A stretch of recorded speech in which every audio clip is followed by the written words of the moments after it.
हिजो दुःख आर्य सत्यको विषयमा सक्यो। अब आज चाहिँ समुदय आर्य सत्यमा हामी पुगेछौँ। 72 72मा हेर्नु त। 72मा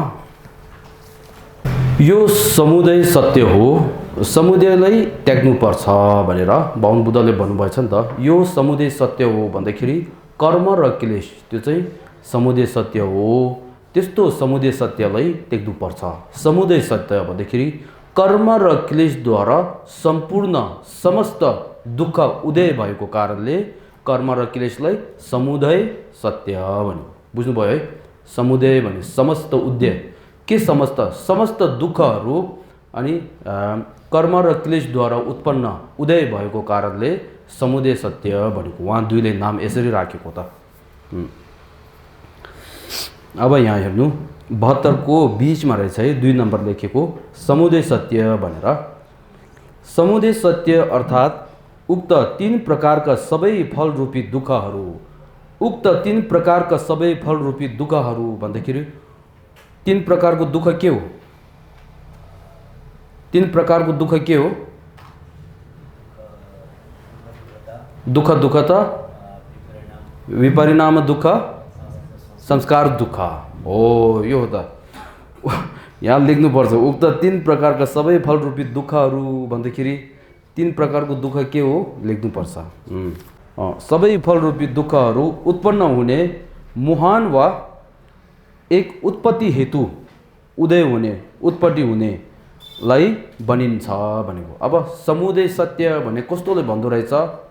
माथि दुःख आर्य सत्यको बेलामा भन्नुभएको 3 प्रकारको दुःखहरू अनि दुःखहरू उत्पन्न गर्ने त्यस्तो एउटा हेतुलाई समुदय आर्य सत्य भनेर भनेको रहेछ है।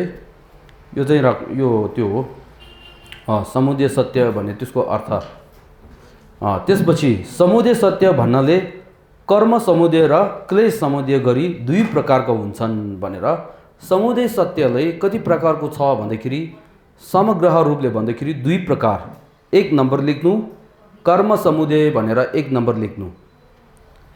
क्लेश समुदय भनेर 2 नम्बर लेख्नु। यहाँ हेर्नु कर्म समुदय भन्यो यो कालो भएको चाहिँ के हो? अकुशलको कर्म। यो सेतो भएको चाहिँ कुशलको कर्म। शास्त्र कुशलको कर्म भन्छ है। साक्षी गेवा यो चाहिँ पहिलो भयो है।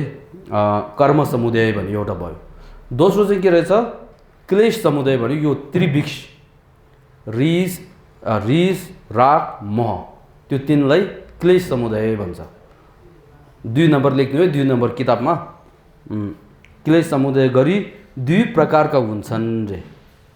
समुदय सत्यलाई 2 प्रकारका हुन्छन्।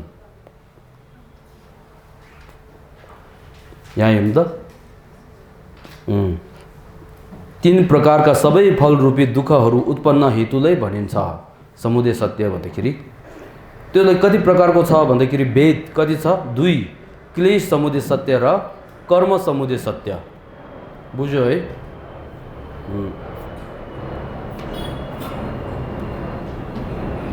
अब त्यसपछि निरन्तर हेर्नु है। माथि उल्लेखित दुःखहरू आफूमा भएको बुझेपछि त्यस प्रकारका दुःख फल हुनाले त्यस्तो हेतु हुनुपर्दछ।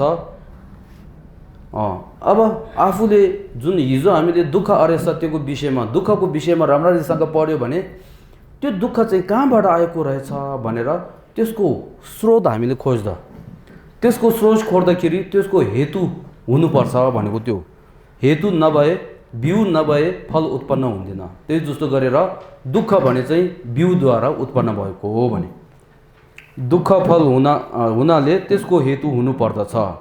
हेतुबारे विचार गर्दा अब यो हेतुबाट आएको हो भने अथवा बिउ कारणद्वारा आएको हो भने त्यसको विषयमा विचार गर्दाखेरि अनुसन्धान गर्दाखेरि परीक्षण गर्दाखेरि यहाँ त्यस प्रकारका हेतुको कारण खोज्दै जाँदा फल रूपी दुःख हेतु रूपी कर्मद्वारा उत्पन्न हुन्छ अरे।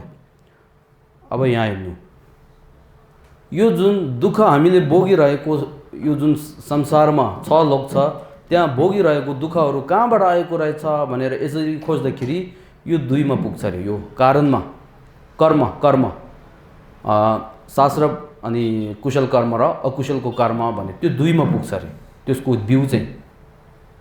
अब फेरि हेर्नु त्यसको पनि कारण खोज्दै जाँदा के को यो कुशल र अकुशलको फेरि त्यो कहाँबाट आएको रहेछ भनेर त्यसको कारण त्यसको हेतु बिउ खोज्दै जाँदाखेरि हेतु रूपी राग द्वेषको क्लेशबाट उत्पन्न हुने र भने यो त्यस्तो अकुशल र कुशलको कर्म चाहिँ कहाँबाट उत्पन्न रहेछ भन्दाखेरि रिस र राग। यो सर्पले रिस चिनाउँछ अनि चराले राग चिनाउँछ।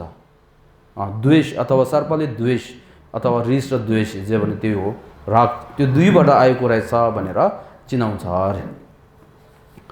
अब त्यसपछि फेरि पुनः त्यसको कारण के रहेछ भनेर कारण खोज्दै जाँदा आत्मग्रह रूपी अविद्याबाट उत्पन्न हुने रहेछ भने थाहा पाउन सकिन्छ। अविद्याद्वारा अज्ञानद्वारा यो चाहिँ के हो तिमुक दिन्जी भनेर यो सुँगुर छ नि त हो योले चिनाउँछ। हो त्यो तिमुक दिन्जी के अरे वस्तुहरूको वास्तविक के रहेछ भने त्यसको विषयमा अज्ञानता भएको कारणले त्यसको विषयमा अविद्या भएको कारणले अनि के उत्पन्न हुन्छ रिस र राग उत्पन्न हुन्छ भने। रिस र राग उत्पन्न भएको कारणले अनि शास्त्र अनि कुशल र अनि अकुशल कर्म दुई गर्छन् रे। त्यो दुईको कारणले गर्दा अनि के हुन्छ हाम्रो यो छ लोकमा जन्म लिन्छ अनि दुःखै दुःख भोग्नुपर्छ भने त्यो बुझ्यो है। अब म यहाँ एउटा तपाईहरूले सरल तरिकाले बुझ्न सक्ने गरी एउटा उदाहरण दिन्छु है।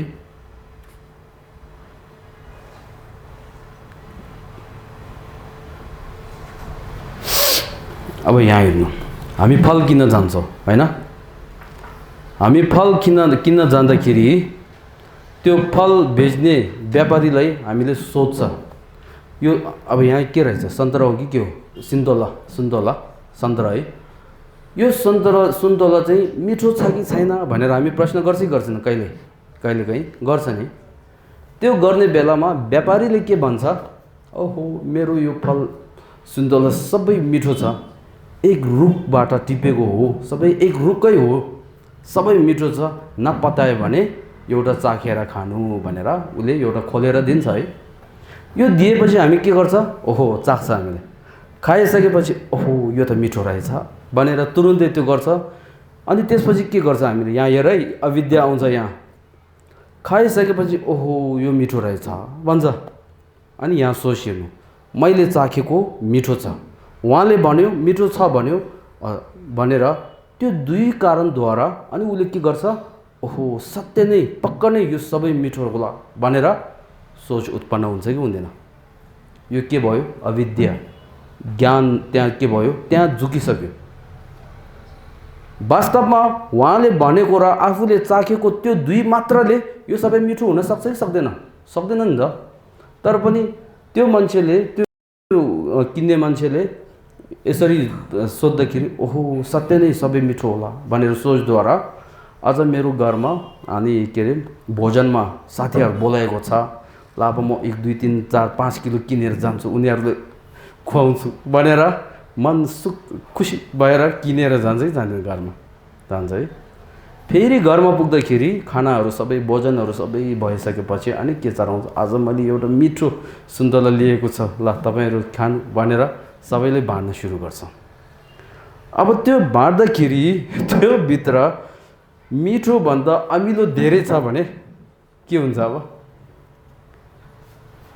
अघि त्यो साथीहरूले ओहो तिमीले लिएर आएको त के हो एकदमै अमिलो रहेछ भनेर मिठो भन्दा अमिलो धेरै भएछ भने तुरुन्तै रिस उठ्छ। किन रिस उठ्छ रिस कसरी उठ्छ भने अघि अब सिधै हेरे उसले कहाँ त्यो गर्छ उंगली कहाँ उठाउँछ त्यो व्यापारीले मलाई झुठो बोलेछ झुकाएको छ भनेर रिस उठ्छ। त्यो रिस उठेर मात्र बस्दैन त यहाँ रिस उठिसकेपछि के गर्छ मैले यो सुन्तला चाहिँ त्यो बौद्धमा भएको त्यो पसलबाट मैले किनेको त्यसले मैले ठगेको रहेछ अब तिमीहरू भोलि त्यहाँ नगऊ है यो चाहिँ एकदम नराम्रो त्यो व्यापारी रहेछ भने फेरि कार्यद्वारा अपशब्द कुकर्म बोल्न थाल्छ। गरे हो यो कुकर्म गर्ने चाहिँ कहाँबाट आयो? रिसबाट आयो नि त। रिस कहाँबाट आयो? अविद्याद्वारा आयो कि आएन? थाहा नपाएको कारणले आयो कि आएन? सुन्तलाको वास्तव अनि के अरे रस मिठो छ कि छैन भने त्यो थाहा नभएर आयो नि त। हो यो यदि त्यो एउटा व्यक्ति सिन्तोला किन गएर यो मान्छेले पनि व्यापारीले पनि मेरो सिन्तोला मिठो छ भनोस्, आफूले चाखेर मिठो भए तापनि त्यो व्यक्ति अलि चलाक छ भने तिमीले त भन्यो मैले पनि चाख्यो मिठो लाग्यो, तर पनि तिमीले भनेर मैले चाखेको 2 कारण मात्रले यो सबै कहाँ मिठो हुन सक्छ भनेर अगाडिदेखि नै त्यसको वास्तविक थाहा छ भने 5-10 किलो लिएर गएर त्यसमा अमिलो धेरै भयो भने रिसाउँदैन। किन? त्यसको वास्तविक उसले अघि नै थाहा भइसक्यो, हो कि होइन? हो त्यसको कारणले यहाँ दुःख भने चाहिँ कसरी हामीले भोगेको, कसरी हामीले पाएको भन्दाखेरि कर्मद्वारा आएको, कुकर्म कर्मद्वारा आएको हो भनौँ। यो कर्म चाहिँ कसरी आएको भन्दाखेरि रिस र रागद्वारा उत्पन्न भएको। रिस राग कसरी आएको? वास्तविक वस्तुको वास्तविक यथार्थ नजानेर त्यो अविद्याद्वारा अनि रिस आएको भने त्यसरी भएको। बुझ्यो है? यो चाहिँ राम्रोसँग बुझ्नुपर्छ त। पछि हामी यो के अरे दुःख आर्य सत्य र समुदय आर्य सत्यको उसमा ध्यान गर्ने बेलामा यो धेरै काम लाग्छ। अब त्यसपछि 72 को लास्टमा छ। लास्टमा समुदय सत्य समुदय सत्य अथवा कर्म समुदय र क्लेश समुदय भनेर 2 प्रकारका हुन्छन्। समुदय सत्यले कति रहेछ? कर्म समुदय सत्य र अनि क्लेश समुदय सत्य भनेर 2। बुझ्यो है? समुदय भने यो शब्द चाहिँ बुझ्यो कि बुझेन? समुदय यो शब्द बुझ्यो भने क्लेश र कर्मको त्यो ठिकै बुझ्छ। समुदय भने सम भनेको समस्त, दय भनेको उदय, समस्त उदय भने के? समस्त दुःखहरू उदय गर्ने अनि चाहिँ के हो भन्दाखेरि क्लेश र कर्म हो। त्यसको कारणले क्लेश र कर्मलाई समुदय सत्य भनेर भन्यो। बुझ्यो है? अब यहाँ हेर्नु, क्लेश भन्नाले आफ्नो मनलाई, अब क्लेशको दोष रिस राग त्यसको दोष, त्यसले हामीले कसरी दुःख दिन्छ हेर है। क्लेश भन्नाले आफ्नो मनलाई अशान्त पार्ने र चञ्चल हुने दूषित चित्तलाई भनिन्छ। क्लेश भने चाहिँ हाम्रो स्वचित्त रहेछ नि त, आफ्नो मनमा भएको, आफ्नो चित्त आफूलाई भएको एक प्रकारको चित्त हो यो। हाम्रो चित्तले 51 चित्त अनि चैतसिक भनेर छुट्याउँछ। त्यो 51 चैतसिक मध्ये एउटा चाहिँ यो के अरे क्लेश भन्यो। अब क्लेशमा 3 प्रकारको हुन्छ फेरि। जुन चित्त उत्पन्न हुने बित्तिकै अनि मनलाई चञ्चल गर्ने, मनलाई अनि के अरे अशान्त पर्ने, त्यस्तो मनलाई के भन्छ भन्दाखेरि क्लेश भनेर भन्छ अरे। अब हेर्नु, रिसाउने बित्तिकै, रिस उठ्ने बित्तिकै मन खुसी हुन्छ कि मन दूषित हुन्छ? के अरे मन त्यो हुन्छ के अरे अशान्त हुन्छ। रिस उठ्ने बित्तिकै हाम्रो मन चाहिँ शान्त हुन्छ कि अशान्त हुन्छ? रिसले अशान्त दिन्छ नि त। त्यसै गरी राग हेर्नु, अब हामीले यस्तो हेर्दाखेरि राग त राम्रो रहेछ भनेर सोच्न सक्छ होला। अब हेर्नु, राग चाहिँ कस्तो छ भन्दाखेरि आफूले चाहेको एउटा इच्छा, त्यस्तो वस्तुहरू त्यसको माथि राग भएर त्यो आफूले नपाउँदाखेरि के भयो? फेरि शान्त हुन्छ कि अशान्त हुन्छ? अशान्त हुन्छ नि त। यो अशान्त हुने कारण के भयो? रागले गर्यो नि त। एउटा उदाहरण राख्छु हेर्नु है। मेरो यो टेबलको माथि भनौँ 3 वटा वस्तुहरू, एउटा यो फाल्ने हो, यो चाहिँ यो राख्यो, एउटा चाहिँ केही सामानहरू राख्यो, एउटा चाहिँ यस्तो अलि महत्त्वपूर्ण सामानहरू राख्यो भने अब मैले यो फाल्ने जुन फोहोरको प्रति राग छ कि छैन? त्यो त राग हुँदैन, यो त फाल्दै हो भन्छ नि त।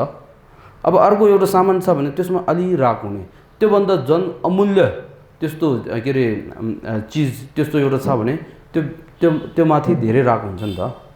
अब एउटा मान्छे तुरुन्तै कुदेर आएर यो लिएर गयो भने रिसाउँछ? रिसाउँदैन है, किन यसले राग छैन, यो लिएर जानु राम्रो भयो, म त्यहाँ जानु पर्दैन भन्छ है। अब फेरि दोस्रो एउटा आएर मेरो कि न कि मोबाइल जस्तो कि सामान सानो सानो एउटा लिएर गयो, त्यतिखेर अशान्त हुन्छ कि हुँदैन? हुन्छ, तर त्यति ठुलो हुँदैन। किन भन्दाखेरि त्यो माथि त्यति राग छैन। अब एउटा नै आफूले चाहेको एकदमै महत्त्वपूर्ण एउटा सामान त्यस्तो छ भने त्यो चाहिँ चोरेर लिएर गयो भने अनि मन चाहिँ त्यहाँदेखि नै के हुन्छ, मन सबै चञ्चल भइसक्यो, मन अशान्त भइसक्यो। अब त्यो चाहिँ मैले पाउन सक्छ कि सक्दैन, कहाँ पुलिसमा रिपोर्ट गरौँ कि के गरौँ कि भनेर त्यस्तो हुन्छ कि हुँदैन? 2-3 दिन जति निन्द्रा पनि लाग्दैन होला कोहीले है, त्यस्तो हुन्छ त। सधैँ त्यही सोचेर बस्छ त्यो हो। त्यसको कारणले रागद्वारा पनि के हुँदो रहेछ? अशान्त हुन्छ। त्यसको कारणले रिस र रागको दोषहरू हामी सम्झिनुपर्छ। त्यसको दोषहरू हामी सम्झियो भने त्यो रिस र राग भनेको नराम्रो सोच रहेछ, त्यसलाई हटाउनु पर्ने रहेछ, त्याग्नु पर्ने रहेछ भनेर सोच बल्ल आउँछ। रिस र रागलाई दोष नसम्झेर त्यसलाई गुण सम्झ्यो भने त्यो त्याग्ने मन चाहिँ कहिले पनि उत्पन्न हुँदैन हो। त्यसको कारणले यहाँ रिस र राग भने त्यसले क्लेशले कसरी मनलाई अशान्त पर्छ भन्थ्यो। क्लेश भन्नाले आफ्नो मनलाई अशान्त पर्ने र चञ्चल हुने दूषित चित्तलाई भनिन्छ। यसको राग, द्वेष अथवा रिस, मोह अथवा अज्ञानता, अविद्या, अनि त्यसबाट उत्पन्न के उत्पन्न हुन्छ? ईर्ष्या उत्पन्न हुन्छ अरे। प्रतीक, क्रोध आदि अनेक क्लेशहरू हुन्छ। सारांशमा 6 मूल क्लेश तथा 20 उपक्लेशहरू छन्। यहाँ भावचक्रले देखाएका अनुसार क्लेशमा मूल आत्मग्रह रूपी अविद्या, नम्बर लेख्नु है, आत्मग्रह रूपी अविद्या भनेको एक हो क्लेश। तीन क्लेश मध्ये पहिलो चाहिँ यो अविद्या। फेरि यहाँ आदि भन्ने लेखिरहेछ है। अब त्यसपछि अनि रिस र राग भने 2 छ। आदि 3 विष बारे भन्ने हो भनेर। अब यो हाम्रो बौद्ध विज्ञानभित्र भन्दाखेरि साइकोलोजी भने त्यसको भित्र आउँदाखेरि हाम्रो मनलाई 51 प्रकारको चैतसिकहरू छन्। 51 प्रकारको, विभिन्न प्रकारको हो। त्यसमध्ये अब यहाँ त्यसमध्ये अनि 6 मूल क्लेश भन्ने एउटा हुन्छ। त्यसै गरी 20 उपक्लेश भनेर हुन्छ। अब यसको विषयमा बृहत रूपले अहिले जान सक्दैन हामी, समय छैन है। त्यसको कारणले आज चाहिँ हामी यो भावचक्रले देखाएको जस्तै गरेर मूल यो जुन छ नि भावचक्रले देखाएको जस्तो गरेर मूल 3 क्लेशको विषयमा हामी पढौँ है। अब नम्बर 1 मोहरूपी आत्मग्रहको स्वरूप भनेर। मोहरूपी आत्मग्रह भने कस्तोलाई भनिन्छ? आत्मग्रह है। यहाँ हेर्नु, सामान्य बौद्ध मत अनुसार म आलम्बन गरी स्वतन्त्र एवं द्रव्यसत ग्रहण गर्ने ग्राहकलाई बुझिन्छ भनेर। आत्मग्रह भनेको म भने त्यसलाई आलम्बन, त्यसलाई सोच्नुपर्छ, त्यसलाई आलम्बन गरेर म भने चाहिँ अनि 100% स्वतन्त्र रूपले छ भने एउटा हामीले ग्रहण गर्छ। त्यो ग्रहण गर्ने त्यस्तो चित्तलाई आत्मग्रह भनेको। बुझ्यो है? हामी यो हेर्नु त, तपाईहरूले मलाई देख्दाखेरि गुरु कहाँबाट छ, गुरु त्यहीँबाट छ भनेर एउटा सोच हुन्छ कि हुँदैन? हुन्छ है। त्यहीँबाट स्वतन्त्र रूपले छ भने त्यस्तो सोच हुन्छ नि त। ओ स्वतन्त्र रूपले छ भनेर जुन ग्रहण गर्ने चित्त हुन्छ नि त, त्यसले चाहिँ आत्मग्रह भनिन्छ।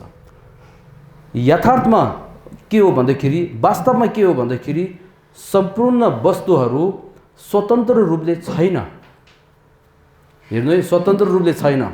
जस्तै कि हामी यहाँ हेर्नु त, यहाँ तोर्मा रहेछ है। तोर्मा, यो तोर्माको अगाडि के टाँसे छ? यहाँ कार्गेन टाँसे छ नि त। यो कार्गेन चाहिँ त्यहीँबाट आएको हो कि एउटा गुरुले यसरी बनाएर हातले उता टाँसेको रहेछ नि त। त्यहाँबाट स्वतन्त्र रूपले आएन है, उता टाँसेको रहेछ नि त। त्यही जस्तो गरेर सम्पूर्ण वस्तुहरू के हो भन्दाखेरि व्यक्तिको कल्पना र शब्दद्वारा अनि राखेको हो। व्यक्तिको कल्पना र शब्दलाई भर नपरेर स्वतन्त्र रूपले छ भने छैन भनेको।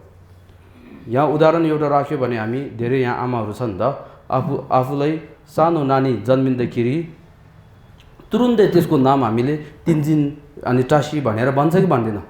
भन्दैन नि त। पहिला गुरु कहाँ गएर अनि मैले एउटा अनि छोरा छोरी केही पायो त्यसको नाम एउटा दिनु भनेर हामी अनुरोध गर्छ नि त। त्यो अनुरोध गरेर अनि बल्ल गुरुले के गर्छ? सोच्छ, कल्पना सोच गर्छ। उहाँले सोध्नुहुन्छ, उहाँले सोचेको एउटा नाम कल्पनाद्वारा एउटा नाम आयो के? टासी भन्ने एउटा आयो। यो टासी भन्ने कल्पनाद्वारा आएको टासी भने चाहिँ शब्दद्वारा मुखारबिन्दुबाट त्यो नानीलाई नानीको जुन रूप छ नि त्यसले ट्रान्स दिएको, ट्याग लगाइदिएको। भन्दाखेरि टासी भने चाहिँ उहाँबाट त्यो रूपबाट आएको रहेछ कि गुरुको शब्द र अनि मुखारबिन्दुबाट आएको रहेछ? गुरुको शब्द र अनि कल्पनाबाट आएको रहेछ नि त।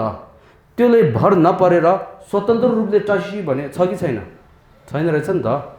हो, सत्यमा अनि सम्पूर्ण अनि के अरे पदार्थहरू वस्तुहरू सबैको वास्तविक के हो भन्दाखेरि एक अर्कालाई भर परेर उत्पन्न भएको हो, स्वतन्त्र रूपले छैन भनेको। तर पनि हामीले के छ भन्दाखेरि दोष, हामीले त्यस्तो अनि स्वतन्त्र रूपले नहुँदा हुँदा हाम्रो सोचमा के छ? ओहो यो त स्वतन्त्र रूपले छ भनेर त्यस्तो हाम्रो एउटा सोच हुन्छ। धेरै कल्पौँसम्म हामीले यो बानी भएको कारणले त्यस्तो सोच हुन्छ। त्यो सोचले के भन्छ? त्यो चित्तले के भन्छ? आत्मग्रह। बुझ्नुभयो?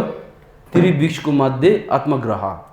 अब हामी चेमा काट्छु भन्दा नि त के काट्ने हो? एउटा आत्मग्रह काट्ने हो। आत्मग्रहको अनि अर्थ नै बुझेन भने आत्मग्रहले कसरी काट्ने त है? हो, त्यसको कारणले यो महरूपी आत्मग्रह भने त्यो हो त। म भने स्वतन्त्र रूपले छ भने त्यस्तो सोच है गर्ने ग्राहकलाई बुझिन्छ। तर चार बौद्ध दर्शन मध्ये उच्चतम प्रासङ्गिक माध्यमिक अनुसार उमा थिङ्गिरो हुन्छ है आर्य नागार्जुनको मत अनुसार भन्ने हो भने आत्मग्रह अविद्या भनेको सर्वधर्मका परम स्वभावप्रति मिथ्या भनेको त्यो समस्त अनि के अरे धर्महरूको, धर्म भन्ने अथवा वस्तुहरूको अनि परम स्वभावप्रति मिथ्या धारण गर्ने। मिथ्या धारण के हो? स्वतन्त्र रूपले छ भनेर धारणा गर्ने, त्यसले भनिन्छ हो। त्यसलाई अनि महरूपी आत्मग्रह भने त्यो हो। मिथ्या धारण भएका चैतसिकलाई के भनिँदो रहेछ? आत्मग्रह। यो त्यो गर्नु, चिन्ह लगाउनु, यो चाहिँ धेरै त्यो हामीले बुझ्नुपर्छ। चैतसिकलाई भनिन्छ। यसका दुई प्रकारका छन् रे। अब यो आत्मग्रह भने त्यसले पनि दुई प्रकारको। नम्बर 1 पुद्गल आत्मग्रह अविद्या भने त्यो। पुद्गल आत्मग्रह अविद्या भन्दाखेरि म भने त्यो जुन छ नि त त्यो स्वतन्त्र रूपले छ भने त्यो पुद्गल भने चाहिँ स्वतन्त्र रूपले छ भने धारणा गर्ने, त्यस्तो चैतसिकलाई पुद्गल आत्मग्रह अविद्या भन्छ। धर्म आत्मग्रह अविद्या भनेको म भने चाहिँ शरीर के अरे शरीरहरूलाई अनि भर परेर म भने आएको हो नि त। पञ्चस्कन्ध भन्छ नि त। त्यस्तो पञ्चस्कन्ध भनौँ शरीरहरू त्योहरू पनि स्वतन्त्र रूपले छ भने एउटा अनि के अरे ग्रहण गर्छ नि हो। त्यसले चाहिँ के भन्छ? धर्म आत्मग्रह अविद्या भनेको त्यो बुझ्यो है। वस्तुहरू पदार्थहरू सबै स्वतन्त्र रूपले छ भनेर ग्रहण गर्ने हो त्यो। त्यहाँबाट नै हामी झुकिसकेको। अब हेर्नु, त्यसपछि दोस्रो रोगको के अरे रागको स्वरूप। आत्मग्रहद्वारा के आउँछ? राग आउँछ। अब यो पछि आउँछ, कसरी आउँछ भनेर यहाँ हेर्नु। रागको स्वरूप आफ्नो लक्षणको दृष्टिकोणले शास्त्र धर्मको आलम्बनलाई मनोज्ञ आरोपण गरी अर्थी उद्देश्य प्राप्ति वा प्रार्थना रूपी चैतसिक भनेर रोगको स्वरूप यसरी के अरे म भने स्वतन्त्र रूपले छ भने एउटा ग्रहण गर्ने। त्यहाँदेखि त्यो अनि म भने त्यसले चाहिँ म भने त्यो चाहिँ आलम्बन गरेर त्यसलाई अनि के अरे राग उत्पन्न हुने। हो त्यस्तो एउटा चित्तलाई अनि के भनिन्छ रागको अनि स्वरूप भने त्यो त्रिलोक सहितका रागहरूलाई संग्रहित गर्दा 3 प्रकारका रागहरू छन् रे। यसको प्रक्रिया त्यसको कार्य भनौँ त्यो चाहिँ के हो भन्दाखेरि तत्काल र चिरकाल सबैमा निरन्तर दुःख उत्पन्न गराउने र विषयवस्तुप्रति के रे गमले चाहिँ टाँसिने कार्य गर्दछ भने त्यो गम हामी त्यो हुन्छ नि त कि किताबहरू टाँस्नु पर्यो भने गम हुन्छ नि हो त्यो जस्तो गरेर त्यसले चाहिँ एक अनि लोकदेखि अर्को लोकमा जन्म लिने त्यो चाहिँ त्यसले गाम टाँसेको जस्तो गरेर त्यसले कार्य त्यसरी गर्छ अरे। त्यसपछि द्वेषको स्वरूप द्वेष अथवा रिसको स्वरूप के हो भन्दाखेरि स्वभावको दृष्टिकोणले कुनै प्राणीप्रति मनभित्रैदेखि बैचान भएर हानि पुर्याउने चैतसिकलाई भनिन्छ भनेको।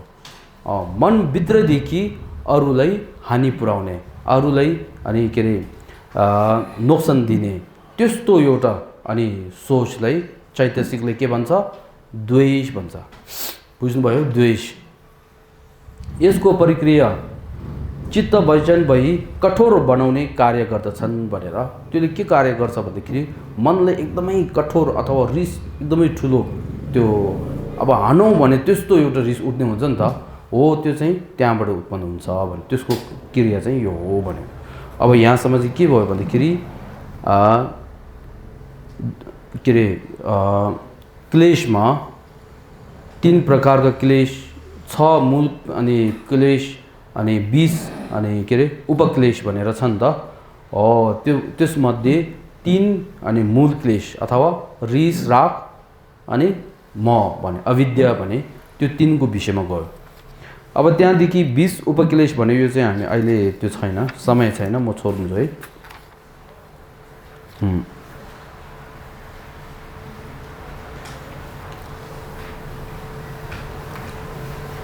यहाँ हेर्नु त यो राग चारा रहेछ है क्रोध अथवा द्वेष सर्प आत्मग्रह यो चाहिँ तिमुदाङजी भन्छ। यो हेर्नु त सुँगुरको मुखबाट अनि चरा र अनि के अरे सर्प सुँगुरको मुखबाट सर्प र चरा निस्किएको चाहिँ के देखाउँछ भन्दाखेरि रिस र राग भनेको अविद्याद्वारा अनि आत्मरूपी के अरे मोहरूपी आत्मग्रहद्वारा उत्पन्न हुन्छ भने त्यो त्यसको मूल कारण यो हो भने बुझ्यो है।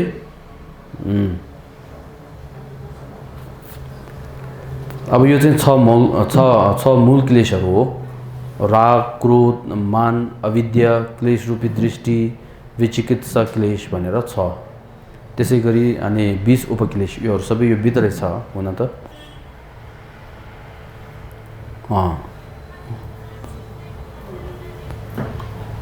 अब हामी त्यसपछि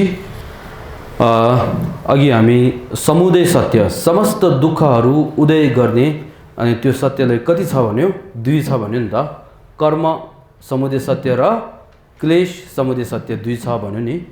अब त्यसमध्ये क्लेश समुदय सत्यमा पनि अनि 3 प्रकारका क्लेश 6 मूल क्लेश अनि 20 उपक्लेश मध्ये 3 अनि के अरे भावसागरमा देखाएको जस्तै गरेर देखाए अनुसार 3 अनि क्लेश रिस राग अनि मोह त्यो 3 को विषयमा हामी गइसक्यो। अब त्यहाँदेखि के आयो दोस्रो कर्म समुदय सत्य भन्ने त्यो आयो लेखी कुञ्चुङ कर्म समुदय सत्य रिस राग के अरे मोहबाट के आउँदो रहेछ यो अकुशलको कर्म यो चाहिँ के हो कुशलको शास्त्र कुशलको कर्म भन्छ है शास्त्र कुशलको कर्म भने यो 2 आउँछ। अब यो चाहिँ यसको अगाडि म के भन्न चाहन्छु भने कर्ममा 10 कुशल कर्म अकुशल कर्म अनि त्यसै गरी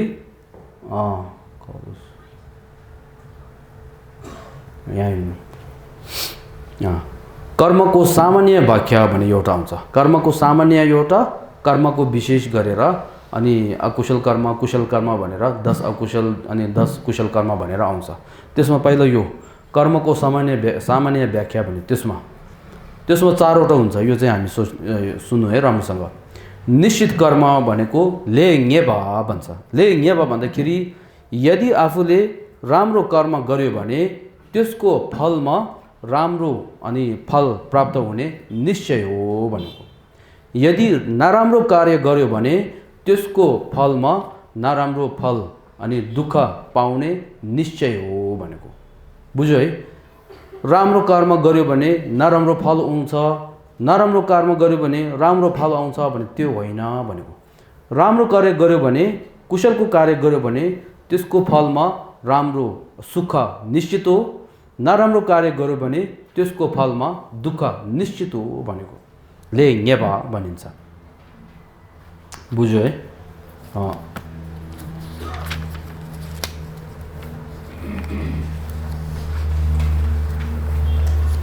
अब त्यसपछि वृद्धि कर्म भनेर ले फेलिछवा भन्छ। यसले के देखाएको भन्दाखेरि सानो एउटा कार्य, सानो नराम्रो काम गरे तापनि, सानो अकुशलको कर्म गरे तापनि त्यसको फल चाहिँ कल्पौँसम्म दुःख भोग्नु पर्ने त्यस्तो पनि हुन्छ भनेको। बुझ्यो है? फेरि सानो एउटा कुशलको कर्म गर्यो भने त्यसको फल चाहिँ फेरि कल्पौँसम्म सुख भोग्नु पर्ने त्यस्तो पनि हुन्छ भने। त्यसको कारणले वृद्धि कर्म भन्दाखेरि त्यस्तो हो। एउटा सानो बिउ, एक बिउ पेन अन्न जस्तो एउटा एक बिउ त्यहाँ रोप्दाखेरि त्यहाँबाट फल कति आउँदो रहेछ? धेरै आउँदो रहेछ नि त।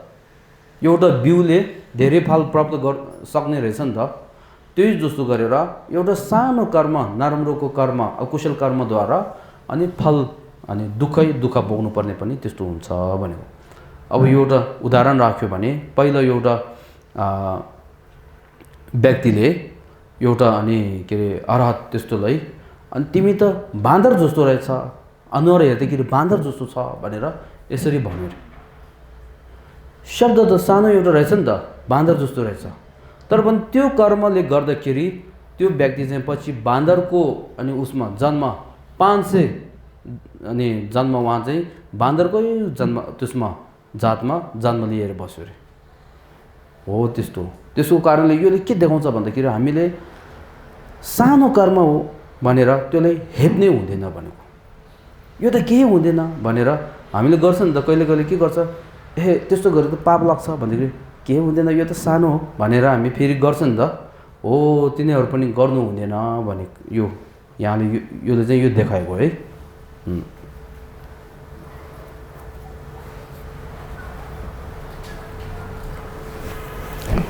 अब त्यसपछि नगरिएको कर्मसँग संयोग नहुने भन्थ्यो।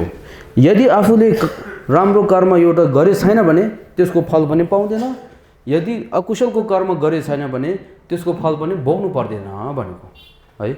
नगरिएको कर्मसँग संयोग नहुने।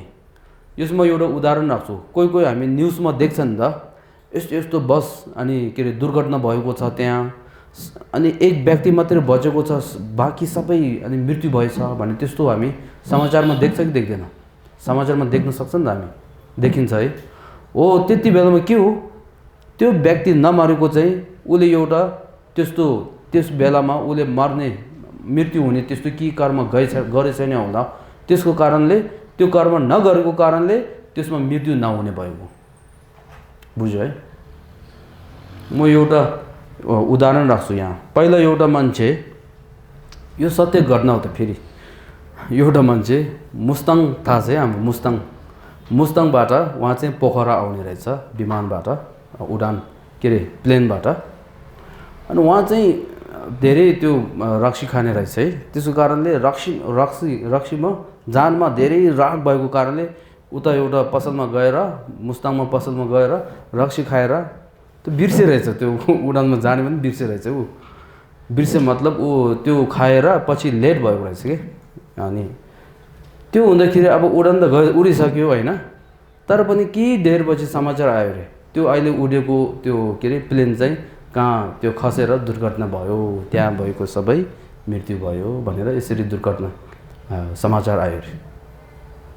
अब योले के देखाउँछ, त्यो व्यक्तिले सत्य नै त्यस्तो अवस्थामा नमर्ने त्यस्तो के कार्य गरेको छैन होला उसले, त्यसको कारणले त्यो दुःख उसले भोग्नु परेन, हो कि होइन? फेरि एउटा म दुर्घटना के अरे सत्य दुर्घटना भन्छु। पोखरादेखि अनि के अरे त्यहाँ विराटनगर, पोखरादेखि विराटनगर जाने बस त्यो हुन्छ नि त। त्यो बस चाहिँ एउटा कहाँ पोखराको कुन ठाउँमा एउटामा दुर्घटना भएको, म त्यहाँ पुगेको थियो त्यतिखेर। त्यो माथि तल पोखरादेखि अब त्यसरी जाने त्यो बस चाहिँ एकदमै त्यो टर्निङमा त्यो दुर्घटना भएर चाहिँ एक्सिडेन्ट एकदमै पल्टेर त्यहाँ भएको सबै एउटा बुढा इन्डियन बुढा एउटा छ 70 वर्ष हो कि कति हो, ऊ चाहिँ एकदमै काँपेर बसेछ। त्यो मात्रै बाँचेछ, बाँकी सबै त्यहाँ मृत्यु भएछ। त्यसले पनि के देखाउँछ, नगरिएको कर्मसँग संयोग हुँदैन भने थियो। त्यसको कारणले यदि हामीले नराम्रो कार्य गरेन भने त्यसको दुःख भोग्नु पर्दैन भने त्यो बुझ्नुभयो है।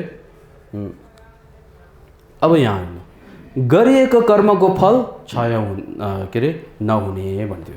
फेरि आफूले कर्म राम्रो गर्यो भने त्यसको फल चाहिँ निश्चय नै पाउँछ।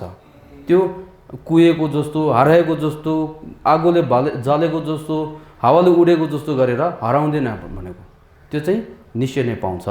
यदि नराम्रो कार्य गर्यो भने त्यसको फल पनि निश्चय नै पाउँछ, हराउने केही छैन भनेको बुझ्यो है।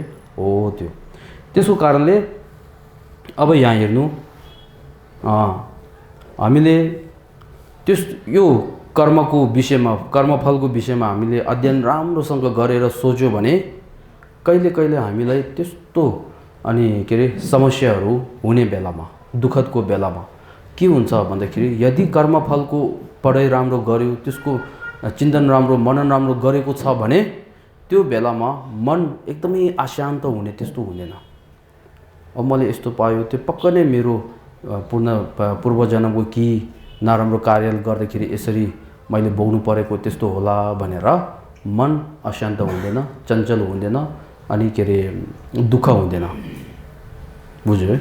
यदि त्यसको विषयमा पढाइ गरेको छैन भने अनि के हुन्छ, मन अशान्त हुन्छ, आफू पनि दुःख, अरूले पनि कराउने, त्यस्तो गरेर सबै वातावरण बिग्रिन्छ, त्यो बिग्रिदिन्छ त्यसले। त्यसको कारणले कर्म हेतु फलको अध्ययन गर्ने भने त्यो चाहिँ अलि महत्त्व हो। फेरि कहिले कहिले हामी यस्तो हुन्छ नि त, मलाई त सधैँ राम्रै राम्रो हुँदो रहेछ, लुङ त यार्के रहेछ भनेर फेरि यस्तो हुँदाखेरि घमण्ड हुनु हुँदैन त, फेरि घमण्ड हुनु हुँदैन। मैले पहिला यस्तो कर्म गरेँ होला, त्यसको कारणले फल यस्तो पाएको होला, अब फेरि मैले भविष्यमा राम्रो हुनको लागि फेरि जोड दिनुपर्ने रहेछ भनेर झन् कर्म हेतु फललाई, कर्मलाई पालना राम्रोसँग गर्ने, त्यस्तो गर्नुपर्छ, बुझ्यो है। अब त्यहाँदेखि हामी यसमा जाउँ।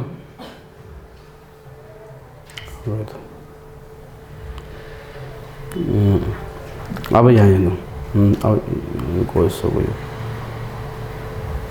यहाँ लेगी कुञ्जुङ भनेर कर्म सम्बन्धी सत्य भन्थ्यो। गेवेलले कुशल कर्म अकुशल कर्म भन्यो रहेछ है। अब यो चाहिँ 77 दोस्रो नम्बर लेखेको छ नि, कर्म समुदायको वर्णन भनेर व्याख्या भनेर लेखेको छ है। अब त्यसमा हेर्नु, कर्मको सरल परिभाषा भनेको, कर्म भने कसले भन्छ भन्दाखेरि, यहाँ कर्म भन्नाले कार्य अथवा काम अथवा क्रिया आदिलाई बुझाउँछ अरे। कर्म भनेको कार्य अथवा काम, क्रिया, एक्सन, त्यसले बुझाउँछ भन्थ्यो सरल तरिकाले भन्दाखेरि। तर यहाँ कर्मरूपी हेतुफल भन्दाखेरि मनसाय वा आशय सहितका क्रियाकलापद्वारा कर्म भन्ने राखिन्छ भन्यो। अब यहाँ चाहिँ कर्म, अकुशलको कर्म अनि के अरे कुशलको कर्म भने जुन दुःखको हेतु छ नि, त्यो कर्म भन्ने कस्तोले भनिन्छ भन्दाखेरि, हेतुद्वारा के अरे आशयद्वारा, विचारद्वारा अनि कुविचारद्वारा जुन गर्ने एउटा कर्म हुन्छ नि, त्यसले भनेको हो भने। सुविचारद्वारा, राम्रो विचारद्वारा गर्ने एउटा कार्य हुन्छ नि, त्यस्तो कार्यलाई अनि के भन्छ, कुशल कर्म अकुशल कर्म भने त्यो हो भनेको, बुझ्यो है यहाँ। तर यहाँ कर्मरूपी हेतुफल भन्दाखेरि भनेको कर्मरूपी हेतुफल भनेको यो अहिले लेन्डेको विषयमा है भन्दाखेरि मानसाय वा आशय सहितको, आशय सोच राम्रो नराम्रो त्यस्तो सहितको त्यस्तो युक्तद्वारा जुन गर्ने क्रियाकलाप छ नि हो त्यसले चाहिँ अनि कर्म भनेर भनिन्छ रे। सामान्यतया हेतुफल वा कर्मफलको विषय उचित भए अनुसार आशयसँग जोडिएका कारणबाट फल उत्पन्न हुनु पनि उचित हुन्छ। त्यसकारणले बौद्ध दृष्टिकोणले आशयसँग जोडिएका शुभ अशुभ कार्यबाट फल पनि राम्रो नराम्रो सिद्ध हुन्छ भन्ने भनाइ नै कर्मफल हो भनेको। त्यसको कारण त्यस कारणले बौद्ध दृष्टिकोणले बौद्धको सिद्धान्तद्वारा भनौँ त्यसमा आशयसँग जोडिएको शुभ कर्म अशुभ कर्म त्यसद्वारा पाउने जुन फल राम्रो नराम्रो हो त्यस्तो सिद्ध हुन्छ भनेर यसरी कर्मफल भनेर राम्रो कर्मद्वारा राम्रो फल नराम्रो कर्मद्वारा नराम्रो फल भनेको थियो। त्यस कर्ममा आफ्नो फल अनुकूल 3 प्रकारका कर्महरू छन् रे। अब त्यस्तो कर्ममा राम्रो विचारद्वारा गर्ने कर्म नराम्रो विचारद्वारा गर्ने कर्ममा कति प्रकारको छ भन्दाखेरि 3 प्रकारको छ अरे। के को रहेछ? कुशल कर्म, अकुशल कर्म, अव्यकृत कर्म भनेर तपाईँ नम्बर लेख्नु है। कुशल कर्म भने 1 नम्बर, अकुशल कर्म भने 2 नम्बर, अव्यकृत कर्म भनेर 3 नम्बर। अब यहाँ हेर्नु थङ्बो पहिला अकुशल कर्म भनेको कस्तोले भनिन्छ भन्दाखेरि पछि दुःख पीडा दिने कर्मलाई अकुशल कर्म भनिन्छ भनेको। पछि दुःख र पीडा दिने त्यस्तो कर्मलाई अनि अकुशलको कर्म। त्यसको कारणले जुन आफूले काया र वाका अथवा वचन र अनि शरीरद्वारा गरेको कर्म चाहिँ कुशलको कर्म हो कि अकुशलको कर्म हो कसरी छुटाउनु पर्छ भन्दाखेरि त्यो कर्मद्वारा त्यो काम गरेको कारणले पछि त्यसले पीडा दिँदो रहेछ कि त्यसले खुसी दिँदो रहेछ त्यहाँबाट छुटाउनु पर्छ। यदि त्यो कर्मले पछि पीडा दुःख दिँदो रहेछ भने त्यो कार्य चाहिँ के भयो? अकुशल कर्म भयो। यदि त्यो कर्मले पछि खुसी र सुख दिँदो रहेछ भने त्यो कार्य चाहिँ के भयो? कुशलको कर्म भयो। बुझ्नुभयो है? कुशल अकुशल भने त्यसरी छुटाउनु पर्छ त। अकुशल कर्म भनेको पछि दुःख पीडा दिने कर्मलाई अकुशल कर्म भनिन्छ। त्यो त्याग्नु पर्ने कर्म हो। बुझ्यो है? यदि पछि पीडा दुःख चाहिँदैन भने त्यसको हेतु त्यसको कारण अकुशलको कर्म त्याग्नु पर्छ, गर्नु हुँदैन भन्थ्यो। त्यसलाई विभाजन गर्दा फेरि त्यो अकुशल कर्मलाई भित्र विभाजन भेद कति प्रकारको छ भनेर भन्दाखेरि यहाँ संक्षेपमा भन्ने हो भने शरीरद्वारा हिंसा, नम्बर लेख्नु है। शरीर भने त्यसमा एउटा चिन्ह लगाउने अनि त्यो भित्र के छ? हिंसा, काटमार गर्ने एउटा, चोरी, अरूको सामानहरू अरूले थाहा नपाइकन चोरी गर्ने है। त्यसपछि काम मिथ्याचार भनेर व्यभिचार भन्छ नि त। व्यभिचार 3 व्यभिचार भने चाहिँ अरू लोग्ने र श्रीमती र श्रीमान हुँदा त्यो बिचमा छिरेर श्रीमानसँग बस्ने अनि श्रीमतीसँग बस्ने त्यस्तो हुन्छ नि त। हो त्यो सबै के हो? काम मिथ्याचार भने यो व्यभिचार भन्छ नि त। अब हामी यो पञ्चशील भएको तिनीहरूले त्यस्तो गर्नु हुँदैन है। काम मिथ्याचार भने यो 3 चाहिँ के हो भन्दाखेरि शरीरद्वारा अनि अकुशलको कर्म 3वटा छ। बुझ्यो है? शरीरद्वारा। त्यसपछि दोस्रो वचनद्वारा, मुखबाट है। कति छ भने 4 नम्बर लेख्नु। झुठो बोल्नु है। झुठो बोल्ने भने त अब थाहा छ, झुठो बोल्ने। त्यसपछि पैसोनीय भनेर चुगलीबाजी गर्ने। चुगलीबाजी भन्दाखेरि यताको कुरा चाहिँ उता पुर्याउने, उताको कुरा चाहिँ यता पुर्याएर त्यो बिचमा अनि धरार बनाउँछ नि त, नमिल्ने त्यस्तो बनाउँछ नि त। हो त्यस्तो गर्नु, चुगलीबाजी गर्नु हुँदैन भने। त्यसपछि चिक चाहिँ दोस्रो चाहिँ त्यो भयो है। त्यसपछि परुषय भनेर कुवचन भनेको वचन नराम्रो अपशब्द बोल्ने, मान्छेको मनमा लाग्ने, मनमा चोट पहुँच्ने त्यस्तो वचनहरू हुन्छ नि त, त्यस्तो गर्नु हुँदैन भनेको, अपशब्द प्रयोग गर्नु हुँदैन भन्यो। त्यसपछि चौथोमा सम्भिन्न प्रलाप भनेर अर्थविहीन बात कुरा गर्ने, केही अर्थ नभएको हामी 4-5 यसरी त्यो चिया खानामा त्यस्तो बस्यो भने त अनि दुनियाँभरको त्यो गर्छ हामीले, यो यता गएछ, यो कहाँ गएछ, के गरेर भनेर हामी कुरा उठाउँछ नि त, त्यो सबै के हो, अर्थविहीन, त्यसले केही फाइदा पाउने छैन हो। त्यस्तो अर्थविहीन कुराहरूले के गर्छ, समय खेर गर्छ त्यसले। त्यो मात्र नभएर त्योभित्र रिस आउने कुरा, राग आउने कुरा, अनि त्यस्तो ईर्ष्या हुने कुराहरू सबै आउँछ त्योभित्र। त्यसको कारणले त्यस्तो गर्नु हुँदैन, त्यसले समय खेर त्योभन्दा झन् अकुशलको कर्म गर्ने त्यस्तो हुन्छ भन्यो। त्यसले सम्भिन्न प्रलाप भनेर वचनद्वारा अकुशलको कर्म कति रहेछ, 4वटा। त्यसपछि चित्तद्वारा गर्ने, चित्तद्वारा अरूलाई हानि गर्ने विचार, 1 नम्बर लेख्नु है, चित्तद्वारा अरूलाई हानि गर्ने, म त्यसलाई के अरे नोक्सान पुर्याउँछु, त्यसलाई बेफाइदा पुर्याउँछु भनेर त्यसलाई काटमार गर्छु, त्यसको सामान चोरेर म लिएर जान्छु भने त्यस्तो कुविचार छ नि त, विचार नराम्रो हो, त्यसले चाहिँ हानि गर्ने विचार भन्छ। त्यसपछि लोभ लालच, मान्छेको केही सामानहरू राम्रो देख्यो भने ओहो त्यो मलाई पाए राम्रो हुन्थ्यो भनेर राग लोभ हुन्छ नि त, हो त्यस्तो लोभ। त्यो लोभले के गर्छ, पछि चोर्न पनि सक्छ, अनि के अरे ढाका पनि डाल्न सक्छ होइन। त्यसको कारणले त्यो गर्नु हुँदैन भने लोभ लालच।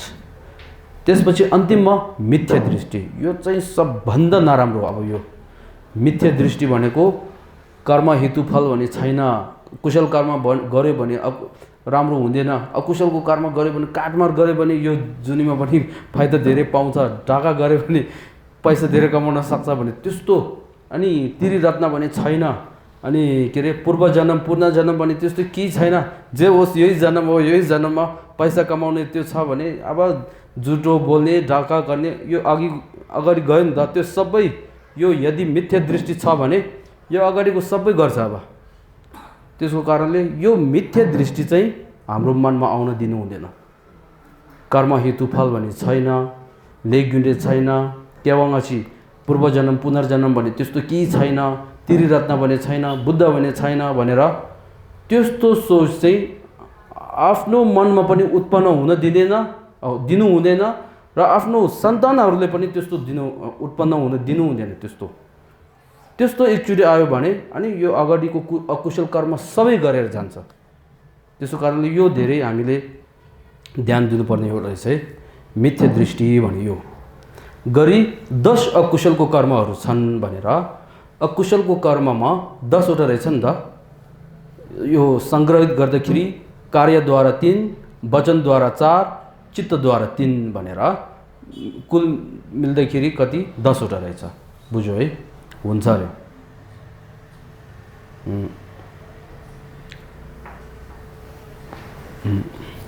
अब त्यसपछि यहाँ हेर्नु कुशल कर्ममा, फेरि अब अकुशल कर्म भइसक्यो है, अब कुशलको कर्ममा।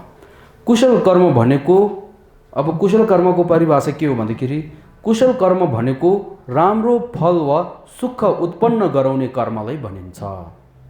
सुख दिने, आफ्नो मनमा सुख दिने, आफ्नो शरीरलाई सुख दिने, अरूलाई सुख दिने हो, त्यस्तो एउटा कार्यलाई के भन्छ, कुशलको कर्म भनेर भनिन्छ।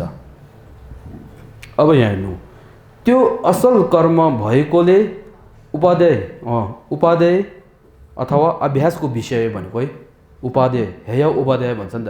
हेय भने त्याग्ने कुरा, उपादेय भने अपनाउने लिनुपर्ने कुरा भनेको है, अभ्यास गर्नुपर्ने विषय हो भनेको। अब यो 10 अकुशल कर्महरूको त्याग नै 10 कुशल कर्म हो भनेको।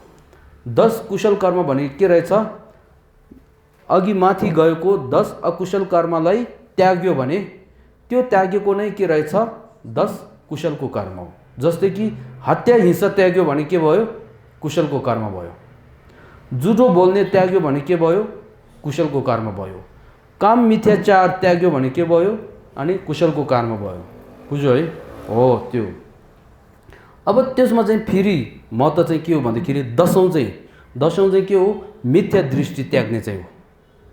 सम्यक दृष्टि चाहिँ हो, सम्यक दृष्टि। 10औंमा सम्यक दृष्टि भने के हो? कर्म हेतुफल भने छ, पुनर्जन्म पूर्व जन्म छ, त्रिरत्न भनेको छ, बुद्ध भनेको छ भनेर त्यस्तो एउटा दृष्टि सम्यक दृष्टि भन्छ नि त, त्यो हाम्रो मनमा हुनुपर्छ। यदि त्यस्तो भयो भने अनि के हुन्छ? अनि अगाडिको जुन 10 कुशल अगाडि जुन छ नि त 9वटा, त्यो सबैलाई राम्रोसँग पालना गर्छ। बुझ्यो है? अब यो सम्यक दृष्टि, अनि सम्यक दृष्टिको सोच भएर मात्रै पुग्दैन, त्यसले के गर्नुपर्छ? अध्ययन गर्नुपर्छ। सम्यक दृष्टि भने के हो? कर्म हेतुफल भनेको रहेछ, पूर्णजन्म पूर्वजन्म भनेको रहेछ, त्यो मात्रै नभएर त्रिरत्न त्योहरू सबै सत्य नै रहेको छ भनेर त्यो अनि के अरे स्वीकार गरेर मात्र नभएर त्यो के रहेछ त्यसको विषयमा अध्ययन गर्नुपर्छ। अब त्यसको विषयमा अध्ययन गरिसकेपछि के हुन्छ? एउटा मान्छे आएर कर्म हेतुफल भन्ने छैन, राम्रो गर्यो भने राम्रो कहाँ हुन्छ? नराम्रो पो हुँदो रहेछ, नराम्रो गर्यो भने झन् राम्रो हुँदो रहेछ, अनि पूर्वजन्म पुनर्जन्म भने त देखेको छैन भनेर एउटा यस्तो मान्छे आयो भने के गर्ने त? रिसाएर बस्ने कि त्यसले प्रमाणद्वारा प्रमाणित गर्ने? त्यो के अरे कुशल के अरे कर्म हेतुफल भन्ने छ, बुद्धले भनेको छ भनेर मात्र भनेर उसले रिसाएर यसरी बस्ने कि के गर्ने? प्रमाणद्वारा कारणद्वारा प्रमाणित गर्नुपर्छ नि त। कर्म हेतुफल भनेको छ, कर्म भनेको यस्तो हो, त्यसको फल भने त्यस्तो हो, कर्मले यति प्रकारको हुन्छ, यो कर्म चाहिँ त्यहाँबाट के अरे त्रिविषद्वारा आएको हो, त्यसले फल यसरी दिन्छ, त्यसद्वारा संसारमा यसरी जन्म लिन्छ भनेर त्यो सबै अनि व्याख्या गर्न सक्ने हुनुपर्छ नि त। त्यसको कारणले कर्म हेतुफललाई राम्ररीसँग पालना गर्ने हो भने यसको विषयमा पढ्नुपर्छ भने यो बुझ्यो है? त्यो असल कर्म भएकोले उपाध्याय अथवा अभ्यासको विषय हो। 10 अकुशल कर्महरू त्याग्नै 10 कुशल कर्म हुन्। अव्यकृति कर्म भनेको अब यो अव्यकृति कर्म भन्दाखेरि अकुशलको कर्म पनि होइन, कुशलको कर्म पनि होइन। जस्तो हामी खाना खाने बेलामा केही नसोचेर यसैकै बस्यो भने त्यसले कुशल कर्म पनि होइन, अकुशल कर्म पनि होइन। केही सोच नभएर यतिकै हामी सुत्यो भने त्यो कुशलको कर्म पनि होइन, अकुशल कर्म पनि होइन है। हो त्यो अव्यकृति कर्म भनेको कुशल र अकुशल दुवै नभएको कर्मलाई अविकृति कर्म भनेको। यहाँ अविकृति कर्म भनेको कुशल अकुशल वा कुनै पनि सुख दुःखका फल उत्पन्न नगरै उपेक्षा भाव उत्पन्न गराउने कर्म भएको कारण राम्रो नराम्रो भन्ने केही हुँदैन। बुझ्यो है? कर्मलाई विस्तृत रूपमा विभाग गर्दा दृष्टि, धर्म वेदनीय कर्म अनि उपाद्य वेदनीय कर्म, अपरपार्य अथवा पश्चातकाल भनेर चाहिँ वेदनीय कर्म चाहिँ उत्प्रेरित कर्म तथा पूर्ण कर्म केवल कुशल कर्म, केवल अकुशल कर्म तथा कुशल अकुशल मिश्रित कर्म आदि कर्मका विभिन्न विभागहरू अनि गरिएको छ भने कर्ममा पनि अब विस्तृत रूपमा गयो भने यस्तो छ भने अब यसमा हामी नजाउँ है, समय छैन। अब त्यसपछि यहाँ बौद्ध ग्रन्थमा युक्ति र अनुभवको आधारमा दुःख उत्पन्न हुने कारण यसरी उल्लेख गरिएको छ भने दुःख अनि उत्पन्न हुने कारण यसरी रहेको छ भनेर बौद्ध धर्ममा यसरी भन्नुभएको छ अरे। यहाँ भारतको प्रसिद्ध बौद्ध पण्डित धर्मकृतिले आफ्नो शास्त्र प्रमाणवर्तिकामा यसरी उल्लेख गर्नुभएको छ। अब यो श्लोक चाहिँ धेरै महत्त्व छ है, हेर्नु।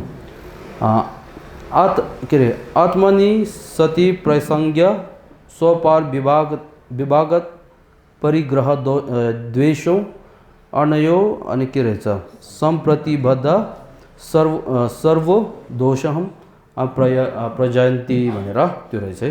अब यसको अर्थ चाहिँ यहाँ मुनि आउँछ, अर्थात् सबैभन्दा पहिला आफ्नो चित्त सन्ततिमा म भन्ने सोच सदा विद्यमान हुनाले भनेको आफ्नो मनमा हेर्नु है। यो अब क्लेशद्वारा अनि दुःख कसरी उत्पन्न भएको भने त्यसको क्रमशः यहाँ देखाउनुहुन्छ। म भन्ने सोच एउटा विद्यमान हुन्छ अरे। त्यो म भन्ने सोच भने यतिकै होइन यहाँ हेर्नु हुनाले त्यस विचारबाट म अथवा आत्मचित्तमा प्रतिभास हुँदा असंख्य पूर्वजन्महरूदेखि बसेका मिथ्या दृष्टिको छापको कारण भनियो। असंख्य कल्पदेखि हामीले के छ भन्दाखेरि म भने चाहिँ स्वतन्त्र रूपले छ भनेर एउटा छाप राखेको छ। त्यो छापको कारणले गर्दाखेरि आफ्नो मनमा के हुन्छ, म भने स्वतन्त्र रूपले छ भने एउटा आत्मग्रह हुन्छ। अघि अविद्या भने एउटा गयो नि त, हो त्यो उत्पन्न हुन्छ भनेको यो सबभन्दा पहिला यो म वा आत्म स्वतन्त्र सिद्ध ग्रहण गरिने आत्मग्रह उत्पन्न हुन्छ। आत्मग्रह अविद्या बस सम्पूर्ण वस्तुको वास्तविक नजानेको एउटा अविद्या हुन्छ नि त, हो त्यो भनेको आत्मग्रह उत्पन्न हुन्छ।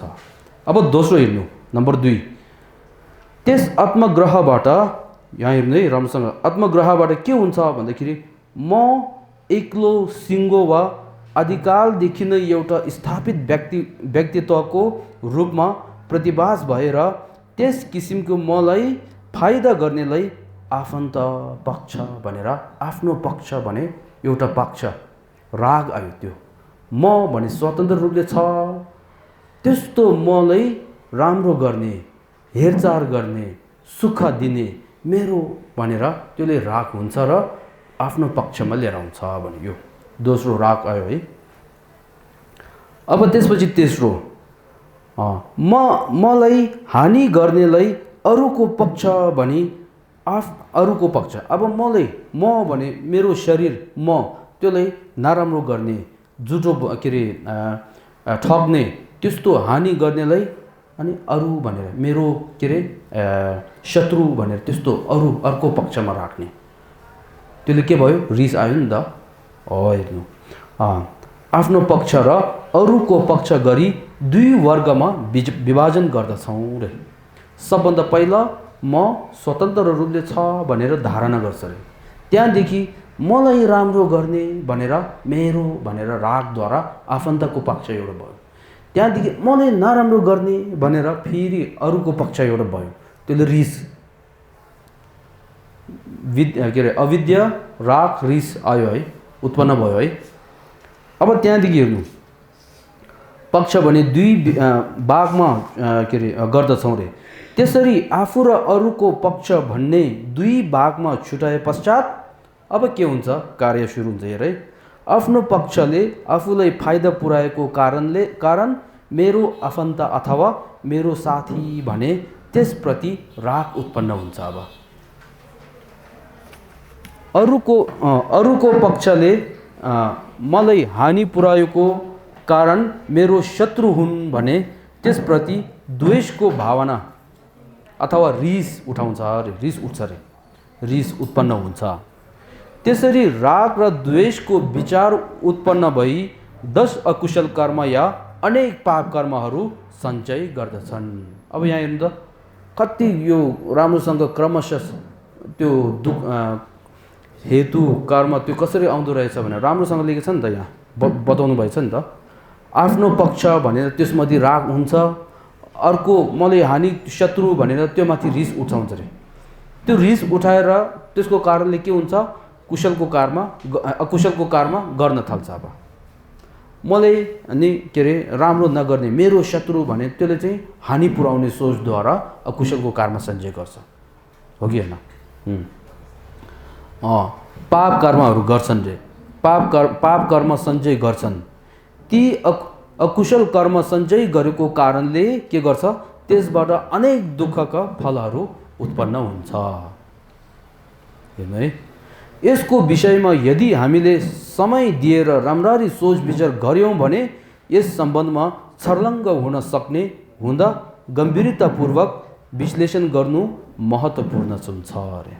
बुझ्यो है। अब यहाँ हेर्नु यसको विषयमा सञ्चय गरेको कारण त्यसबाट अनेक दुःखका फलहरू उत्पन्न हुन्छ। अनेक दुःखका फलहरू उत्पन्न हुन्छ भने त्यसमा चाहिँ अब के हुन्छ, त्यो बिचमा क्लेशद्वारा कर्मद्वारा संसारमा जन्म कसरी लिन्छ अब त्यसको विषयमा हुन्छ। यहाँ हेर्नु अब यो चाहिँ के हो? 6 लौ। 6 लौ भयो नि त, यो 6 लौ। अब यसमा एक एक गरेर जान्छु है हेर। सबभन्दा पहिला मरिक्पा, अविद्या, अघि भन्यो नि त, सम्पूर्ण अनि के अरे वस्तुहरू स्वतन्त्र रूपले छ भनेर त्यस्तो अनि वास्तविक नजानेको अज्ञानता त्यो, त्यसको कारणले यहाँ चाहिँ एउटा अन्धो एउटा लेखेको छ। अन्धो एउटा कहाँ जानेको थाहा हुँदैन नि त, आँखाले देख्न सक्दैन, त्यसको कारणले अन्धो एउटा लेखेको छ। मरिक्पा, अविद्या। अविद्याको कारणले के भयो भन्दाखेरि रिस र राग आयो नि त अघि। रिस र रागद्वारा के हुन्छ? अनि द्विजिकीले भनेर संस्कार कार्य गर्छ। यहाँ के रहेछ? कुमाले, के कुमाले भन्छ है, जामा कुमाले बनाउने एउटाले यो कुमाले बनाउँदै रहेछ नि त। अब योले कुमाले सानो बनाऊ ठुलो बनाऊ यो आफैको उसकै हातमा छ। त्यसको कारणले हामीले पाप कर्म गऱ्यो भने दुःख भोग्ने हो, राम्रो कर्म गऱ्यो भने सुख भोग्ने, त्यही हो। त्यसको कारणले दोस्रो चाहिँ के हुन्छ? कार्य के अरे द्विजिकीले भने कर्म हुन्छ। यहाँ कर्म, यो कर्म गरेको छाप चाहिँ कहाँ राख्छ भन्दाखेरि बिउ चाहिँ विज्ञानमा आफ्नो चित्तमा राख्छ। त्यो चाहिँ त्यो कर्म गरेको छाप चाहिँ चित्तमा राख्छ। हेर्नु है, तेस्रो नम्से। त्यसपछि चौथोमा नगएर सिधा के आउँछ? भावा 10औं नम्बरमा आउँछ। 10औं नम्बरमा के छ भन्दाखेरि शिवा, चुप शिवा भन्छ है। चुप शिवा भन्दाखेरि भावामा त्यो गरेको, भावामा त्यो। त्यहाँदेखि के हुन्छ? उपादन घुबल लेम्बा भनेर, सरी यहाँ घेपस्यपा अलि मिस्टेक भन्छ है। घेपस्यपा गुवा लेम्बा चुवा 8 9 10 यसरी आउनुपर्छ। तृष्ण हो, तृष्ण सेपा।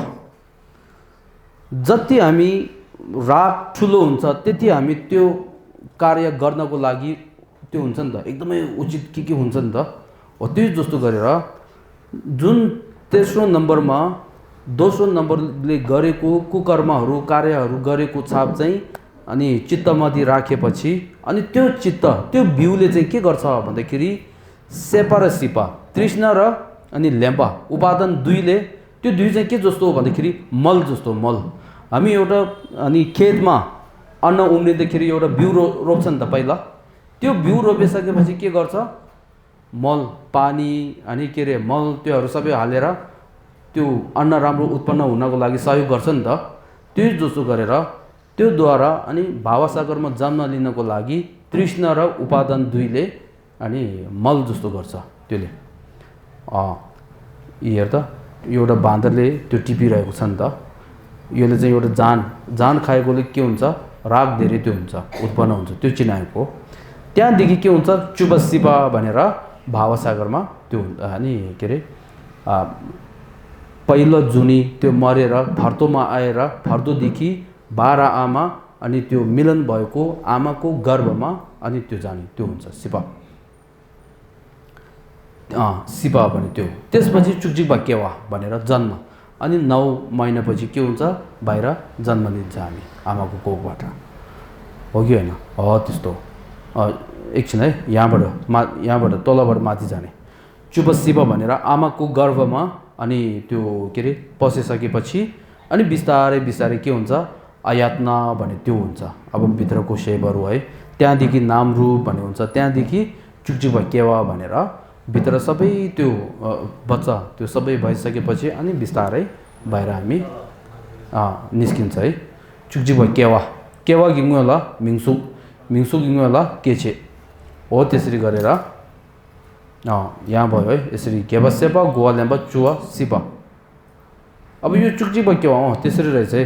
यो चुकचिक केवा भनेको अनि गर्भमा त्यो भएको के अरे नम्से अथवा प्राण भनौँ, त्यो चित्त चाहिँ गर्भमा पसेको, प्रवेश गरेको त्यो गरिसकेपछि अनि बिस्तारै के हुन्छ? अहिले यहाँ चाहिँ बाहिर निस्केको जस्तो लागेको छ नि त, तर वास्तवमा यो होइन रहेछ। यो गर्भमा प्रवेश गरेको। त्यहाँदेखि प्रवेश गरिसकेपछि बिस्तारै अनि सेपहरू हुन्छ नि त, सेपहरू हुन्छ त्योहरू सबै। अब यो सबै बिस्तारले गयो भने यो हामी उसमा छ। अनि त्यहाँदेखि के हुँदो रहेछ? रेक्पा स्पर्शा भने त्यो। अब आमाहरूले चिसो पानी खायो भने त्यसले भित्र चाहिँ एकदमै चिसो महसुस हुने त्योहरू सबै हुन्छ, वेदनाहरू सबै त्यो हुन्छ। स्पर्श लेखेको छ नि, स्पर्श कि तातोहरू खायो भने फेरि तातो न्यानो त्यस्तो हुने, त्यो स्पर्शहरू हुनु त्यो हुन्छ। यो चाहिँ आमाको कोखभित्र नै हो है। अनि त्यहाँदेखि छोरवा रेग्पा छोरवा वेदना त्यो आउँछ। त्यहाँदेखि के हुन्छ जरन मरण भनेर फेरि जन्मिने अनि त्यहाँदेखि मर्ने। जरन मरण चाहिँ एकमै राखेको छ, किन भन्दाखेरि त्यसले क्रमशः छैन। के अरे गसी भन्छ है, जर मरण बुढा र अथवा त्यो के अरे बुढा अथवा अनि मृत्यु त्यो दुई हो। त्यो दुईमा क्रमशः छैन, किनभने कोही कोही बुढा नहुने अगाडि मर्छ नि त। त्यसको कारण त्यसलाई दुई छुट्याएको छैन, त्यो सँगै भनेको हो। त्यसरी गरेर अनि के हुन्छ भन्दाखेरि हामी भावसागरमा अथवा संसारमा जन्म लिन्छ। जन्म लिएर अनि के हुन्छ दुःख भोग्नुपर्छ भने त्यो यहाँ त सूत्रमा बताएको छ। भाव राग मोहको कारण सत्व प्राणीहरू मनुष्य देव तथा दुर्गतिहरूमा अज्ञानको कारण 5 गतिमा अनि घुमिरहन्छन्। उदाहरण कुमालेले माटोको चक्र घुमाए जस्तै हो। यसरी घुमिरहन्छ भावसागरमा के को कारणले? भाव राग मोहको कारण। बुझ्यो है? त्यहाँदेखि यहाँ कसरी घुमिन्छ भन्दाखेरि त्रिलोक जर एवं रोगले ग्रसित दुःखको ज्वाला बलिरहेको यस लोकमा मरेर नरकको अग्निमा जन्मेर बेसहारा अवस्थामा परेका प्राणीहरू सदा अज्ञानताको कारण भाव संसारमा बारम्बार आइरहने अनि कलशमा परेका मौरी घुमिरहेको जस्तो हो। यहाँ हेर्नु त, कलशमा परेको मौरी चाहिँ जहाँ गए पनि के भित्र हुन्छ? त्यो कलशभित्रै हुन्छ नि त। यो अहिले बोतलभित्रै हुन्छ, बाहिर निस्किन सकिन नि त। पुरा त्यो थुनेर रहेछ है ढक्कनहरू सबै। त्यही जस्तो गरेर प्राणीहरू अज्ञानताको कारणले अविद्या त्रिविष अनि कुकर्मले गर्दाखेरि भावसागरमा एक लोकदेखि अर्को लोक त्यसरी गरेर जहाँ गए पनि भावसागरमा यसरी घुमिरहेको छ। त्यसको कारणले भावसागरकै दुःख भोगिरहेको छ भनेर यसरी भनेको। आफ्नो परिस्थिति कस्तो रहेछ अब हेर्नुपर्छ है आफ्नो परिस्थिति। अहिले हामी म त केही नहोस् त्यस्तो सोच हुन्छ नि त। यहाँ हेर्नु त कुन अवस्थामा रहेछ हामी? दुःख भोगिरहेको अवस्थामा रहेछ त हो त्यो। अब यहाँ मूल प्रज्ञा आर्य नागार्जुनले के भन्नुभएछ? जबसम्म स्कन्द ग्रह हुन्छन् तबसम्म त्यसलाई आत्मग्रह हुन्छ अरे। आत्मग्रह छ भने पुनः के हुन्छ? कर्म सञ्चय गरिन्छ। त्यहाँदेखि फेरि के हुन्छ? अनि कर्मले गर्दाखेरि संसारमा फेरि जन्म लिनुपर्छ भने त्यो। त्यसको कारणले अब जन्म लिने मृत्यु चाहिँ रोक्नुपर्छ भने जन्म लिनु रोक्नुपर्छ। जन्म लिने रोक्ने हो भने कर्म सञ्चय गर्ने चाहिँ रोक्नुपर्छ। कर्म सञ्चय गर्ने चाहिँ रोक्ने हो भने आत्मग्रहलाई रोक्नुपर्छ।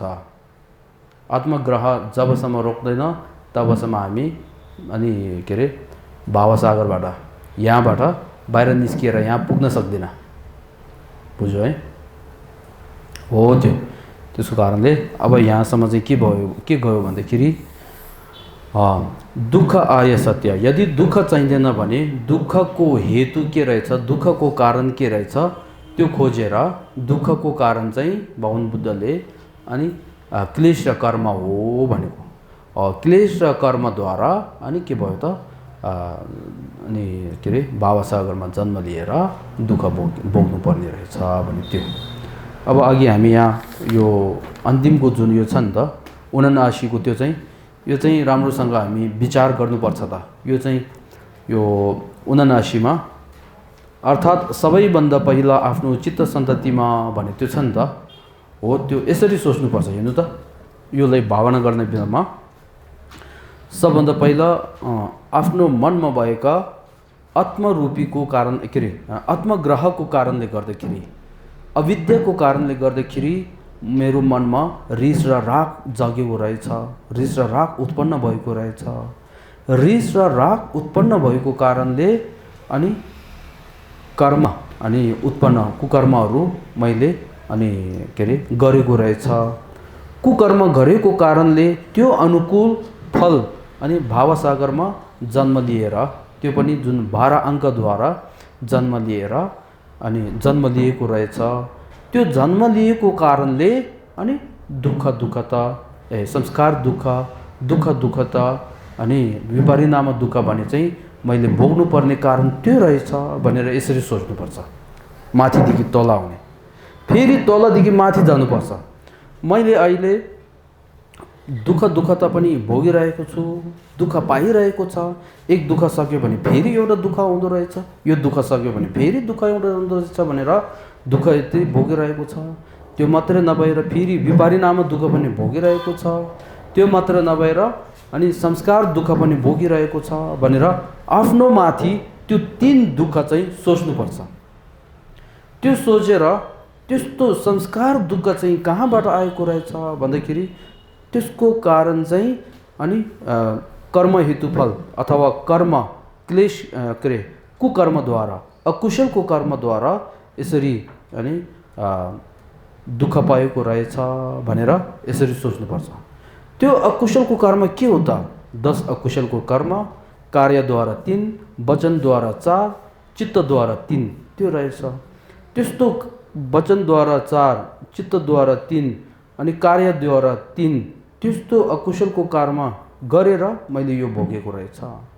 अब यो कर्म चाहिँ कहाँबाट आएको रहेछ भन्दाखेरि यो अकुशलको कर्म भने त्यो पनि रिस र रागद्वारा उत्पन्न भएको रहेछ भनेर सोच्नुपर्छ। त्यो रिस र राग कहाँबाट आएको रहेछ भन्दाखेरि वस्तुहरूको अनि सर्वधर्मको यथार्थ अथवा सम्यक वास्तविक अनि नजानेर अनि अविद्याद्वारा, अज्ञानताद्वारा अनि रिस र राग आएको रहेछ भनेर त्यसरी सोच्नुपर्छ। माथि जाने फेरि तल हो यसरी अनुसन्धान भन्दै विचार भावना भन्छ। त्यसले विचार भावना 4 आर्य सत्यको भावना गर्ने बेलामा समाधि त्यसरी बस्ने होइन, विचार भावना गर्नुपर्छ। तलदेखि माथि जाने, माथिदेखि तल, त्यस्तो एकदमै धेरै सोच्नुपर्छ। त्यो पनि त्यो धेरै सोचेर मात्रै नभएर, एक कारण मात्रै नभएर आफ्नो विवेक प्रयोग गरेर विभिन्न कारणहरू खोजेर कहाँबाट रहेछ भनेर ग्रन्थहरू दर्शन गरेर अनि त्यसरी अनि क्लेश र कर्मद्वारा अनि दुःख भोग्नु पर्ने रहेछ। दुःख चाहिँ पक्कै क्लेश र कर्मद्वारा आएको रहेछ। त्यो चाहिँ नत्यागेसम्म दुःख भोग्नु पर्ने रहेछ भनेर बल्ल त्यस्तो सोच महसुस त्यस्तो आउँछ। बुझ्नुभयो है? हो त्यसरी हामी भावना गर्ने बेलामा त्यसरी भावना गर्नुपर्छ भने यो अन्तिमको चाहिँ महत्त्वपूर्ण रहेछ है। अब यहाँसम्म चाहिँ हामीले 4 आर्य सत्य मध्ये दोस्रो आर्य सत्य चाहिँ के अरे समुदय आर्य सत्य है। समुदय आर्य सत्यको विषयमा पढ्यौँ। समुदय आर्य सत्यमा चाहिँ विभाजन गर्दाखेरि 2 कर्म समुदय सत्य र अनि क्लेश समुदय सत्य। कर्म समुदय सत्यमा 3 कुशल कर्म, अकुशल कर्म, अविकृत्य कर्म। अकुशलको कर्ममा 10, कुशलको कर्ममा 10। अनि क्लेश अनि त्यसमा समुदय सत्यमा 3 प्रकार, 6 प्रकार, 20 प्रकार विभिन्न भयो नि त। 3 प्रकार चाहिँ के रहेछ? त्रिविक्ष, रिस, राग, द्वेष हो।